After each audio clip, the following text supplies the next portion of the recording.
Today I'll show you how to plant amaryllis bulbs. To make sure these bulbs don't dry out, I put a paper towel around them and wrap them with saran wrap. When I pull this paper towel, you can see everything's nice and damp. You can see there's some nice roots on there. To give them a nice boost, we're going to put them in this tray and put water in. I use rainwater for everything. We'll fill it up about a ½ inch. We're going to prepare the pot a little different. For a lot of plants, you use stones at the bottom for drainage. Most people don't use stones, they use wood, and I'll explain why. If you're familiar with hugelkultur, this is what this is going to be. Break up the sticks and put them at the bottom. Now if the pot got too much water, all the water is going to absorb into the wood. As the wood breaks down, it's going to make compost. To fill in these little gaps, use some smaller sticks. If you have sawdust, go ahead and put that in there. Shake it in deep. Next, we'll add in some potting soil. I'll add in a little bit of compost from the chickens. Mix it all up.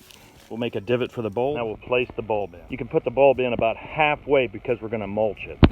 Pack it in there pretty tight against the bulb. When we cut the lawn, we dry the grass clippings. We just make sure there's no insecticides. Place the mulch thick around the bulb. Pack the mulch in tight. To make sure this has plenty of water, I'm going to actually bury this into the ground. Make sure there's no weeds and dig down in there. I'll place the pot in there pretty deep, then cover it up. The reason I keep them in the pots is these things cannot be out in the wintertime. Before there's any frost, I'll come out, pull it out, and bring it inside. To keep weeds down around the pot, I'll put some grass around it as well. Give it a good hit of water. If you put too much water in, it'll just drain into the soil. Anytime you transplant anything, you want to make sure you do it in the evening where the sun load isn't going to be as heavy. That's how I plant amaryllis bulbs.